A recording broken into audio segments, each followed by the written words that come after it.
What is up, guys? Today we're going to be comparing the Huawei Y9 Prime to the Galaxy A20. So these are both in the $200 price range. Some you can find cheaper. This one on Amazon if you get the international version, but they're both pretty much the same price. So let's start off with the hardware. So with the Y9 Prime, you have a plastic build, and you have a two-tone design, which is pretty nice. So you can see like a dark green right here and a sort of a lighter green. Different kind of like texture thing going on, so very cool. And you also have the triple camera setup right here, the flash and the fingerprint scanner. On the sides you do have the volume rocker and power buttons. On the bottom you have USB Type-C, the single firing speaker, and the 3.5mm headphone jack. And up top you have the pop-up camera, and you also have the SIM tray slot. Now the Galaxy A20 is similar but a little different in some ways. So you still have that plastic design, but it still has a nice premium feel to it, nice weight to it. Dual camera setup. You do have a flash, the fingerprint scanner. On the side you do have the power button and volume rocker, and then down below you have the 3.5mm jack, USB Type-C, and the single firing speaker. Alright, so when you flip both phones around, this is where the phones stop becoming similar. So with the Y9 Prime you have an IPS full screen display, no notch. It is a 6.59 inch display, 1080 by 2340 with a 391 ppi. A very nice display.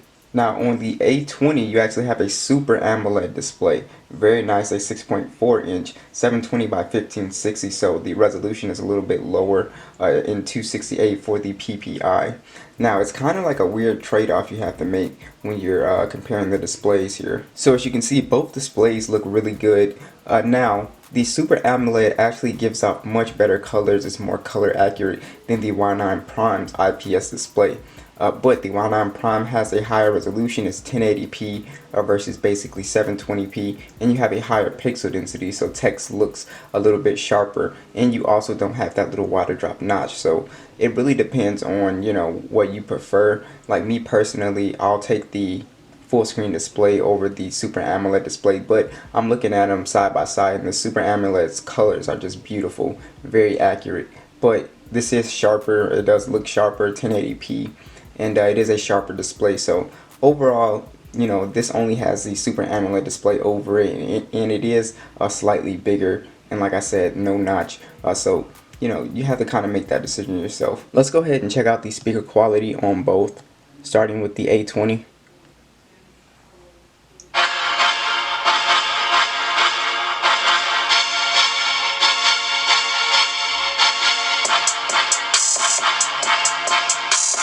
So pretty good, pretty loud. Let's check it out on the 9 Prime.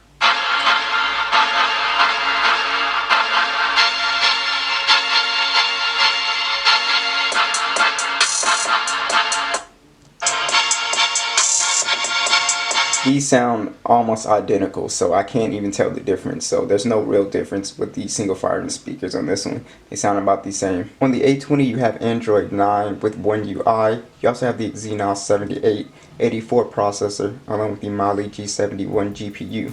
You have micro SD support up to 1TB along with 32GB of internal storage and 3 gigs of RAM. With the Y9 Prime you have Android 9, EMUI 9.1, the Kirin 710F processor, and the Mali G51 GPU. You also have micro SD support up to 1TB, 64 gigs of storage, and 4 gigs of RAM. So the Y9 Prime is beating it in specs pretty much overall. Now surprisingly, this plays Call of Duty Mobile on low, and this will play it on medium settings.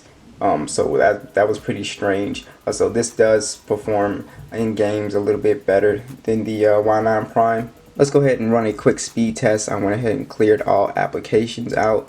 Let's go ahead and launch YouTube. 3, 2, 1. Like the Y9 Prime, beat it by a little bit. Let's try the Play Store. 3, 2, 1. Pretty much the same. Try Google Maps. 3, 2, 1. Yeah, so they're basically the same. Let's go ahead and try Call of Duty Mobile. 3, 2, 1.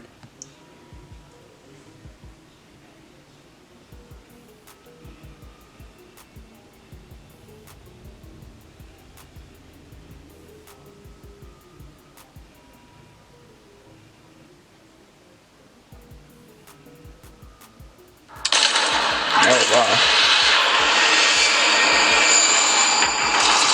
I wasn't expecting the Y9 Prime to beat it, but it actually did beat it. Alright, let's talk camera. So on the Y9 Prime, we have a 16 megapixel wide, an 8 megapixel ultra wide, and we have a 2 megapixel depth sensor. And we have that pop-up camera, which is a 16 megapixel camera. On the A20, we have that 13 megapixel wide and a 5 megapixel ultra wide. And we have a 8 megapixel selfie camera. Alright, so I have to be 1000% honest with the cameras on which one is better and which one I would prefer. From my eyes, the Galaxy A20 actually beats this Y9 Prime in like every photo that I took. Even the front-facing camera I preferred.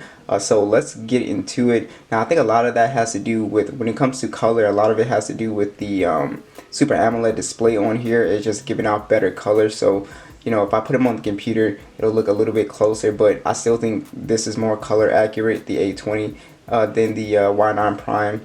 And as you can see, when I come into photos and stuff, I keep more detail with the Galaxy A20, so I was really impressed with the camera on here. Now you both have those ultra wide cameras on here as well. Those both work. And yeah, when I'm zooming in and I'm just looking at the detail, it just looks just slightly better on the Galaxy A20. But let's go ahead and keep going. Here's another photo of the microphone. Again, color accuracy is more realistic on the Galaxy A20, but they actually both look spot on. As you can see, if I come in, zoom into detail. Yeah, again, see the Galaxy A20 is sharper. It keeps everything looking sharp, very nice. So very impressed with the Galaxy A20's camera. Now the front-facing camera is kind of identical. The only thing, like I said, I keep saying this over and over again, but color accuracy is better. As you can see, my skin tone looks a little bit better, more true to life on the A20. So they're both good cameras, don't get me wrong. It's just like the screen, the Super AMOLED screen on here actually makes a big difference when you're looking at them on the phone. But when you get to detail and stuff, even if you put them on the computer, this one is performing better. Now you have Bluetooth 5.0 on the A20. You also have NFC on this phone, which means you can make mobile payment. On the Y9 Prime, you also have Bluetooth 5.0, but you do not have NFC, so you cannot make mobile payments on the Y9 Prime. Now as far as the fingerprint scanner goes, they're both extremely fast. I don't have an issue with like the fingerprint scanners on here. They're both extremely fast. They both work. I think fingerprint scanners these days are good enough to where they just work fine, especially if they're physical ones. Now, you can't unlock your phone with the pop-up camera on the Y9 Prime, so they don't allow you to do that. Now, you can use Face Unlock on the Galaxy A20, so you have more ways to get into your device. So that could be something that you want to consider. But that's not really a big deal for me. Both these phones have a 4,000 milliamp battery, which means you're getting about a day and a half of battery life on both phones. I've been using both phones, and the battery life is excellent on both. You can't really go wrong with either. Now, it does feel like the Galaxy A20 lasts a little bit longer, and I think that's because it has a lower resolution display. So I think that has something to do with it. So, you know, that's a little sacrifice with the Y9 Prime that you have to make, but battery life on these phones are excellent. Alright, that's pretty much it, guys. Which one do you prefer? Be sure to let me know, and I will catch you guys in the next one.